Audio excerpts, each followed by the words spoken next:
absolute fucking crazy. It honestly just shows how big the video games industry has come, because video games make more money than movies and TV combined. Absolutely. Like the guys who make League of Legends are just fucking rolling in it, and they just basically got 5 female artists, put them together in a super group. Oh, these aren't already a famous band. No.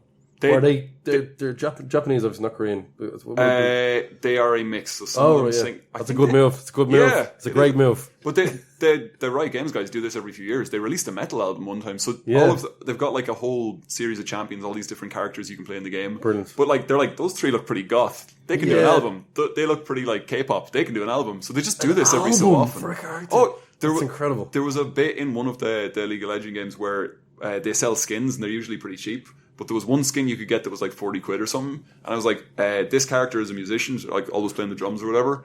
But if you drop 40 quid on this, they get a full DJ set. And it changes all the music in the game. We basically redo every single piece of soundtrack. And if anyone's near you in the game... Other people's music as well. Yeah, they licensed loads and loads and loads of music. Incredible. And then they basically said, if anyone's near you in the game, they can switch to your radio station and you can pick the music. So you can just DJ while you're playing.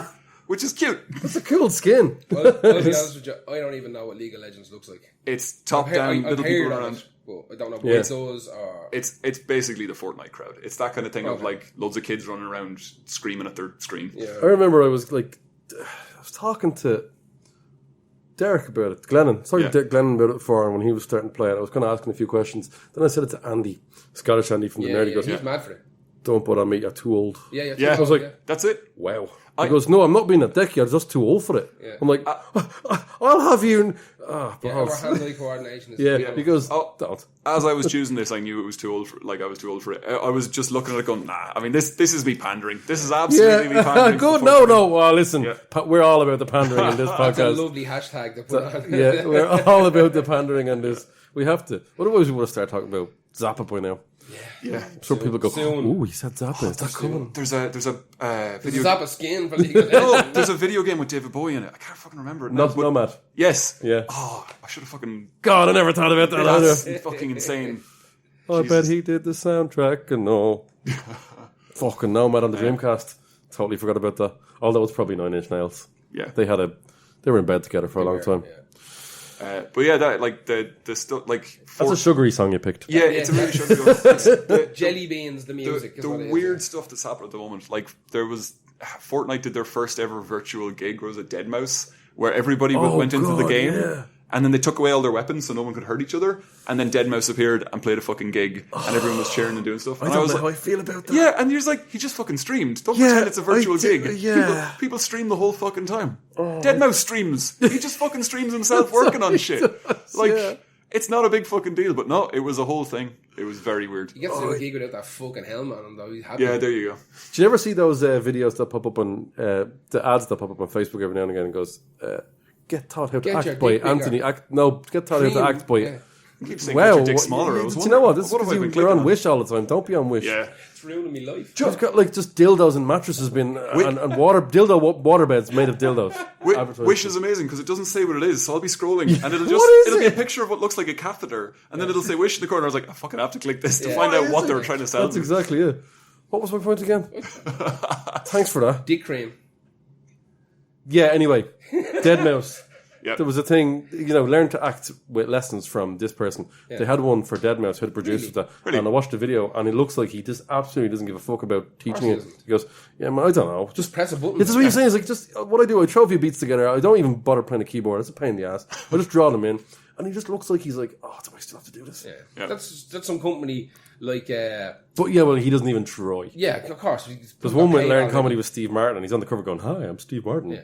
But think about it this way. You know that website where you can go and get like Snoop Dogg to say happy birthday to you?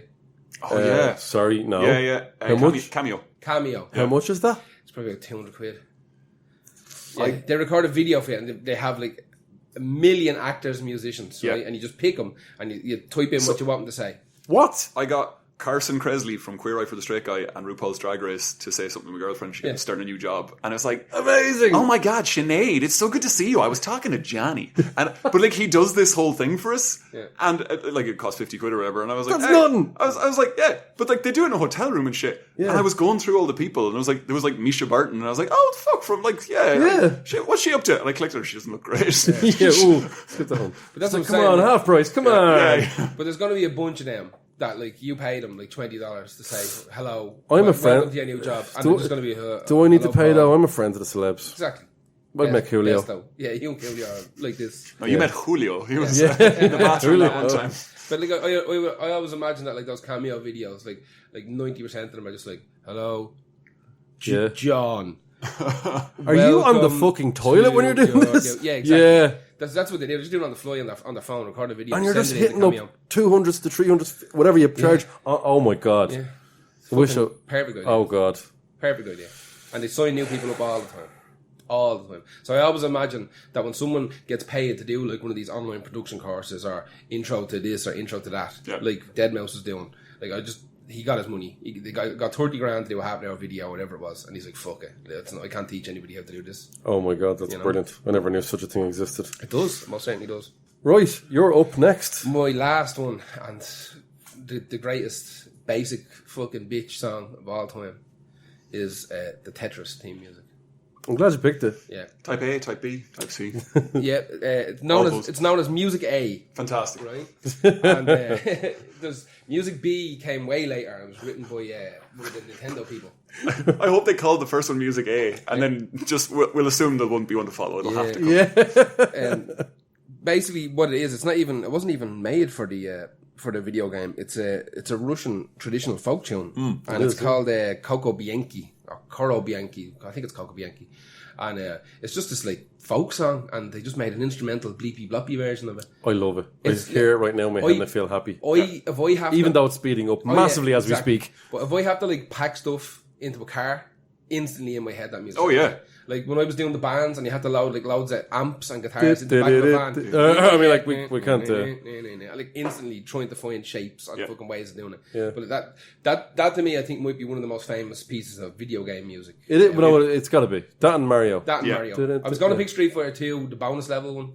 I was going to pick that, but I went with Tetris. I just think it's... But listen, I'm not going to complain about you picking any of them specifically because there's people who listen to this podcast going, oh, they're doing a video game, so might skip that one. Yeah. Don't! It's got Halo and it's got Tetris. It's got Halo and Tetris. Yeah. They're pretty big. We're over an hour and you're saying don't skip it now. That's great. Yeah.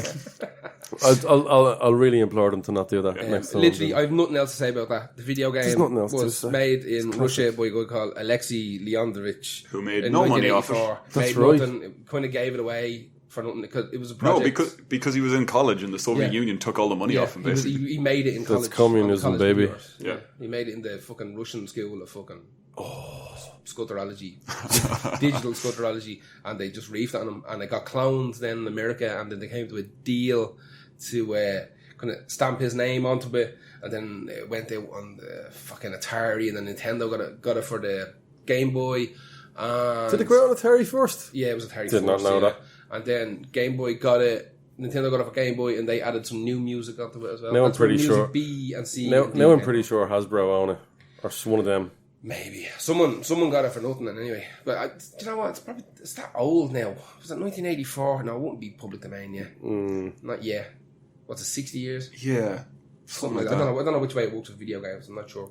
It's I could go into it, but it's not particularly interesting. Yeah. I know a lot about that. But yeah, literally, that's it. I've nothing else to say about that. It's not even their piece of music. Like I said, it's if you like someone doing the fucking L triangle at an Irish game. Yeah. Like worse. But it could be up until now the first thing someone recognises when they on this podcast. Someone doesn't go, oh well, I know that one. Yeah. Can't believe you didn't know Venice Rooftops, but whatever. All right, Helena. My next one is... Your last one, I believe. My last one, is Back on the Path, the music from the minigame Gwent from Witcher.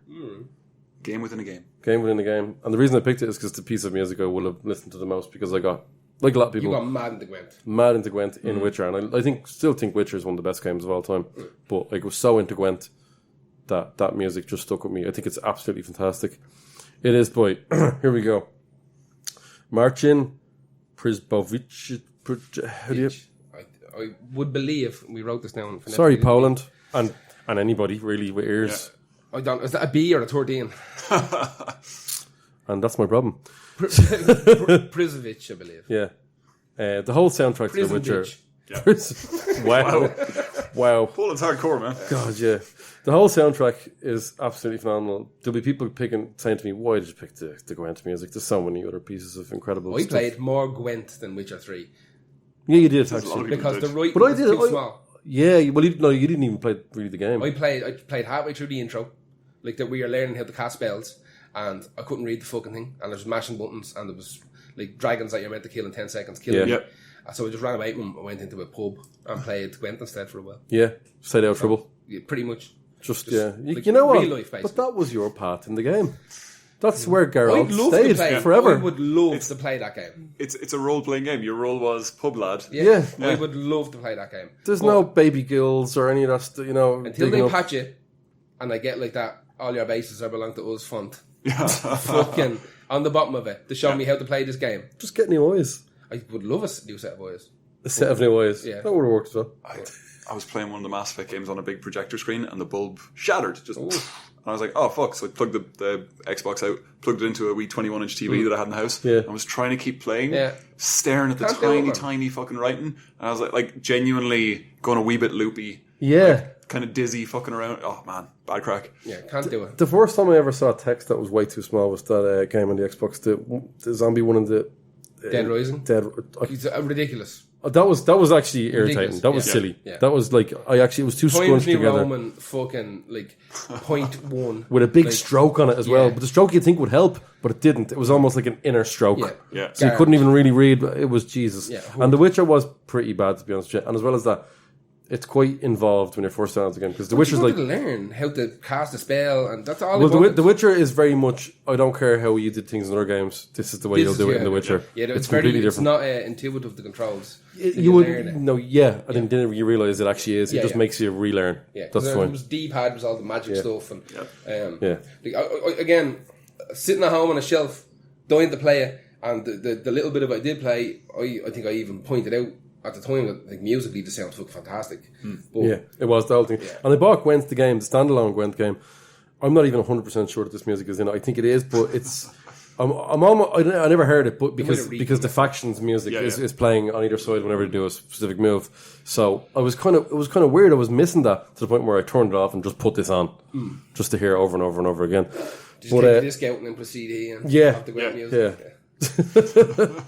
Johnny, I believe your last one is now. Yeah, it's so I was trying to pick songs that were actually from the game, so I wasn't going to do like Abandon. There's amazing punk versions of a lot of these ones. Like I found a fantastic punk version of the Guile music from Street Fighter 2. And I was like, this stuff is great, but it's not what's from the game. Yeah, like, I was trying to get the thing, and I had to put something in from Nintendo because I fucking love Nintendo, and I think like the music from a lot of the Zelda games was used in Scott Pilgrim vs. the World, and they never licensed their music. But Edgar Wright wrote to them and said, "Here, I need to use this. It is the music of my childhood. This things you make are my fairy tales." Yeah. And he wrote such a beautiful letter. They're like, "Fuck it, use our music." So Nintendo, if there's a bit where someone goes to the bathroom and they play the fairy fountain music, and it's just like 10 seconds of music, but they're like, "Fuck it, you can have it." That must have been some fucking letter. Because that's the equivalent of us writing to Polydor and go, "Can we use Helter Skelter with the Beatles on our podcast?" Yeah, yeah. And I'm going, "No." But it's you can't find this stuff on Spotify. So I've gone with Song of Storms from The Legend of Zelda: Ocarina of Time. I've gone with an orchestral version, and I'm justifying this because I have a fact, which is that orchestras and symphonies and everything around the world are now making more music, playing video game That's crazy. soundtracks, playing video game things than just classical music, than movie soundtracks, than anything. State you, Chopin. So that's it. The only orchestral thing I've been to in the last 2 years was a Legend of Zelda suite. It was this beautiful. Incredible. Oh, it was great. And like I was there going, I fucking hope they play song. I hope they fucking play Gerudo Valley. Like really The getting music into from it. Zelda is particularly brilliant. But like it's so good, and it's built in. The Ocarina of Time is all about this magical instrument. You play the songs to progress things. Everything is to do with music, and they keep that going throughout it. You know, that's the only Zelda game I've ever played. Ocarina of Time? Yeah. It's good. It's a good one. If you're going to only play one, it's a good one. Yeah. I even got the DS version of it. Yeah. They play on the floor. Although the new one, Breath of the Wild Yeah. is genuinely one of the best games of all time. Not just saying that because it's new when I played it. It is. From start to finish, is one of the best games of all time. I haven't started it yet, but I'd be listening to Zelda stuff on Spotify, and its music will come on. I'm like, what is this? Yeah. This is astounding. Seriously, just everything about that, the music and the... Yeah, it is the music that brings me back so just neat.